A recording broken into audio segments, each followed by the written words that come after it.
Hi friends, केएसपीडी take में आपका स्वागत है। डॉक्टर या चिकित्सक जिसे हम भगवान का दर्जा देते हैं और वे वास्तविक में हमारे लिए भगवान ही हैं, क्योंकि हमारी जब शारीरिक परिस्थिति सही नहीं होती है तो हम आखिरी पल में उनसे ही उम्मीद कर सकते हैं, इसलिए उन्हें भगवान की दर्जा दी जाती है और वे भी जनमन से सेवा करते हैं ताकि उनका मरीज स्वस्थ होकर घर वापस आ सके। ये हैं डॉक्टर। तो आज की इस वीडियो में हम बात करने वाले हैं ऐसे ही एक भगवान के बारे में जिसे हम कह सकते हैं कि वो भारत की पहला डॉक्टर है। आप डॉक्टर के बारे में तो जानते होंगे, लेकिन ये नहीं जानते होंगे कि हमारे भारत के प्रथम डॉक्टर या चिकित्सक कौन थे। तो आज के इस वीडियो में हम बात करने वाले हैं भारत के प्रथम डॉक्टर के बारे में। तो अब ज़्यादा देर नहीं करते हुए वीडियो में हम आगे की तरफ बात करेंगे भारत के प्रथम डॉक्टर के बारे में। और आप अगर पहली बार हमारे चैनल केएसपीडी टेक पे आए हैं तो चैनल को सब्सक्राइब कर दें, इसे बेल बटन को दबा दें, लाइक करें और शेयर करें। चलिए अब बात करते हैं भारत के प्रथम डॉक्टर के बारे में। तो आप जान लें कि भारत की प्रथम डॉक्टर कोई पुरुष नहीं बल्कि एक महिला थी जिनका नाम था आनंदीबाई जोशी। इनका जन्म 31 मार्च 1865 ईस्वी में हुआ था। इनका जन्म पुणे शहर में हुआ था और ये पहली भारतीय महिला थी जिन्होंने डॉक्टरी की डिग्री ली थी। जिस दौर में महिलाओं को शिक्षा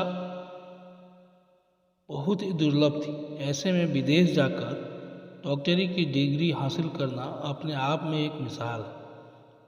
आप जान लें कि उनका विवाह 9 साल की अल्पायु में उनसे करीब 20 साल बड़े गोपाल राव से हो गया था। जब 14 साल की उम्र में वो मां बनी और उनकी एकमात्र संतान की मृत्यु 10 दिनों में ही हो गई थी, तो उन्हें बहुत बड़ा आघात लगा। अपनी संतान को खो देने के बाद उन्होंने ये प्रण किया कि वह एक दिन डॉक्टर बनेगी और ऐसे असमय मौत को रोकने का प्रयास करेगी। उनके पति गोपाल राव ने भी उनको भरपूर सहयोग दिया और उनकी हौसला अफजाई की। आनंदीबाई जोशी का व्यक्तित्व महिलाओं के लिए प्रेरणा स्रोत है। उन्होंने सन 1886 में अपने सपने को साकार रूप दिया जब उन्होंने यह निर्णय लिया कि उनकी समाज में काफ़ी आलोचना हुई थी कि एक शादीशुदा हिंदू स्त्री विदेश जाकर डॉक्टरी की पढ़ाई करे, लेकिन आनंदीबाई एक दृढ़ निश्चयी महिला थी और उन्होंने आलोचनाओं की तनिक भी परवाह नहीं की। यही वजह है कि उन्हें पहली भारतीय महिला डॉक्टर होने का गौरव प्राप्त हुआ। डिग्री पूरी करने के बाद जब आनंदीबाई भारत वापस लौटी तो उनका स्वास्थ्य बिगड़ने लगा और 22 वर्ष की अल्पायु में ही उनकी मृत्यु हो गई। यह सच है कि आनंदीबाई ने जिस उद्देश्य से डॉक्टरी की डिग्री ली थी उसमें वे पूरी तरह सफल नहीं हो पाई, परंतु उन्होंने समाज में वो स्थान प्राप्त किया जो आज भी एक मिसाल है। तो इस वीडियो में हम और आगे बात करेंगे कि उनका शैक्षणिक जीवन कैसा रहा। वे अमेरिका में जो पढ़ाई करने गई तो उनका वहाँ का जीवन कैसा रहा और वहाँ से वापस लौटने पर भारत में उनका जीवन कैसा बीता था। साथ ही हम बात करेंगे कि उन्होंने अपने इस छोटे से जीवन काल में क्या क्या अर्जित की थी। तो चलिए अब बात करते हैं उनकी शैक्षणिक जीवन के बारे में। गोपाल राव ने आनंदीबाई को डॉक्टरी का अध्ययन करने के लिए प्रोत्साहित किया। 1880 में उन्होंने एक प्रसिद्ध अमेरिकी मिशनरी रॉयल वाइल्डल को एक पत्र भेजा जिसमें उन्होंने संयुक्त राज्य में औषधि अध्ययन में आनंदीबाई की रुचि के बारे में बताया और खुद के लिए अमेरिका में एक उपयुक्त पद के बारे में पूछताछ किया। वाइल्डर ने उनके प्रिंसटन की मिशनरी समीक्षा में पत्राचार प्रकाशित किया। थोडिसिया कारपेंटर, जो रोजेल न्यू जर्सी की निवासी थी, ने अपने दंत चिकित्सक के लिए इंतजार करते वक्त यह पढ़ा। औषधि अध्ययन करने के लिए आनंदीबाई की इच्छा और पति गोपालराव के समर्थन से प्रभावित होकर उन्होंने अमेरिका में आनंदीबाई के लिए आवास की पेशकश की। जब जोशी युगल कलकत्ता में थे, आनंदीबाई का स्वास्थ्य कमज़ोर हो रहा था। वह कमजोरी निरंतर सिर दर्द, कभी कभी बुखार और कभी कभी सांस की वजह से पीड़ित थी। थियोडिकिया ने बिना परिणाम के अमेरिका में उसकी दवाइयाँ भेजी। 1883 में गोपालराव को सेरामपुर में स्थानांतरित कर दिया गया था और उन्होंने कमज़ोर स्वास्थ्य के बावजूद मेडिकल अध्ययन के लिए आनंदीबाई को अमेरिका भेजने का फैसला किया और गोपालराव ने उन्हें उस शिक्षा के लिए अन्य महिलाओं के लिए उदाहरण बनने के लिए कहा। थॉरबोर्न नामक एक चिकित्सक जोड़े ने आनंदीबाई को पेंसिल्वेनिया के महिला चिकित्सा विद्यालय में आवेदन का सुझाव दिया। पश्चिम में उच्च शिक्षा हासिल करने के लिए आनंदीबाई की योजनाओं के बारे में जानने पर रूढ़िवादी भारतीय समाज ने उन्हें बहुत दृढ़ता से दबा दिया।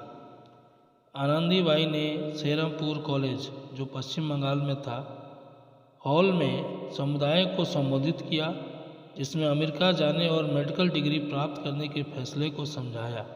उन्होंने भारत में महिला डॉक्टरों की ज़रूरत पर बल दिया और भारत में महिलाओं के लिए एक मेडिकल कॉलेज खोलने के अपने लक्ष्य के बारे में बात की। उनके भाषण ने प्रचार प्राप्त किया और पूरे भारत में वित्तीय योगदान शुरू हो गए और इस प्रकार वे फिर अपने पढ़ाई करने के लिए कोलकाता से हुए अमेरिका निकली। अब बात करें उनकी अमेरिकी जीवन के बारे में। आनंदीबाई ने कोलकाता से पानी जहाज के माध्यम से न्यूयॉर्क की यात्रा की। न्यूयॉर्क में थियोडिसिया कारपेंटर ने उन्हें जून 1883 में अगवानी की। आनंदीबाई ने पेंसिल्वेनिया की वुमेन मेडिकल कॉलेज में अपनी चिकित्सा कार्यक्रम में भर्ती होने के लिए नामांकन किया, जो कि दुनिया में दूसरा महिला चिकित्सा कार्यक्रम था। कॉलेज के डीन राहल बॉडले ने उन्हें नामांकित किया। आनंदीबाई ने 19 वर्ष की उम्र में अपना चिकित्सा प्रशिक्षण शुरू किया। अमेरिका में ठंडे मौसम और अपरिचित आहार के कारण उनका स्वास्थ्य खराब हो गया था। उन्हें तपेदिक हो गया था। फिर भी उन्होंने 11 मार्च 1885 को एमडी से स्नातक किया। उनकी थीसिस का विषय था आर्यन हिंदुओं के बीच प्रसूति। उनके स्नातक स्तर की पढ़ाई पर रानी विक्टोरिया ने उन्हें एक बधाई संदेश भेजा था। जब वे पढ़ाई कर लिए, फिर वहाँ से वे भारत वापस आई। तो भारत वापस आने पर उनकी क्या स्थिति रही, उनकी किस प्रकार से भारत में कार्यक्रम रहा, अब बात करें उनके बारे में। तो बात करें अब हम भारत वापसी की उनकी। 1886 के अंत में आनंदीबाई भारत लौट आई, जहां उनका भव्य स्वागत हुआ। कोल्हापुर की रियासत ने उन्हें स्थानीय अल्बर्ट एडवर्ड अस्पताल की महिला वार्ड के चिकित्सक प्रभारी के रूप में नियुक्त किया। अगले वर्ष 26 फरवरी 1887 को आनंदीबाई की 22 साल की उम्र में तपेदिक से मृत्यु हो गई। उनकी मृत्यु पर पूरे भारत में शोक व्यक्त किया गया। उनकी राख को थियोडिसिया कारपेंटर के पास भेजा गया, जिसने उन्हें अपने परिवार के कब्रिस्तान न्यूयॉर्क के पुफे किसी ग्रामीण कब्रिस्तान में अपने परिवार के कब्रिस्तान में रखा। शिलालेख में कहा गया है कि आनंदी जोशी एक हिंदू ब्राह्मण लड़की थी जो विदेश में शिक्षा प्राप्त करने और मेडिकल डिग्री प्राप्त करने वाली पहली भारतीय महिला थी। अब बात करें कि उन्होंने क्या क्या अर्जित किया, अर्थात उनकी विरासत क्या रही। 1888 में अमेरिकी नारीवादी लेखक कैरोलिन वेल्स हिली डेल ने आनंदीबाई की जीवनी लिखी थी। डॉल आनंदीबाई से परिचित थी और उनकी बहुत प्रशंसा करती थी। हालांकि जीवनी में कुछ बिंदु, विशेष रूप से गोपाल राव जोशी के कठोर व्यवहार ने जोशी के दोस्तों के बीच विवाद को जन्म दिया। दूरदर्शन पर एक भारतीय सार्वजनिक सेवा प्रसारक ने उनके जीवन पर आधारित आनंदी गोपाल नाम की एक हिंदी श्रृंखला प्रसारित की, जिसका निर्देशन कमलवार सारंग ने किया था। श्री कृष्ण जनार्दन जोशी ने अपने मराठी उपन्यास आनंदी गोपाल में उनके जीवन का एक काल्पनिक लेख लिखा है, जिसे राम जी जोगलेकर ने इसी नाम से एक नाटक में रूपांतरित किया था।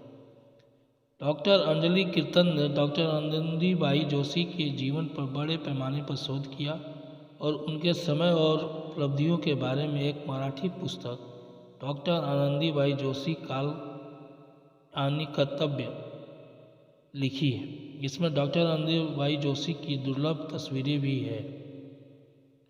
लखनऊ में एक गैर सरकारी संस्थान institute for research and documentation in social sciences, जिसे IRDS भी कहते हैं, भारत में चिकित्सा विज्ञान को आगे बढ़ाने के लिए उनके शुरुआती योगदान के सम्मान में मेडिसिन के लिए आनंदीबाई जोशी पुरस्कार प्रदान कर रहा है।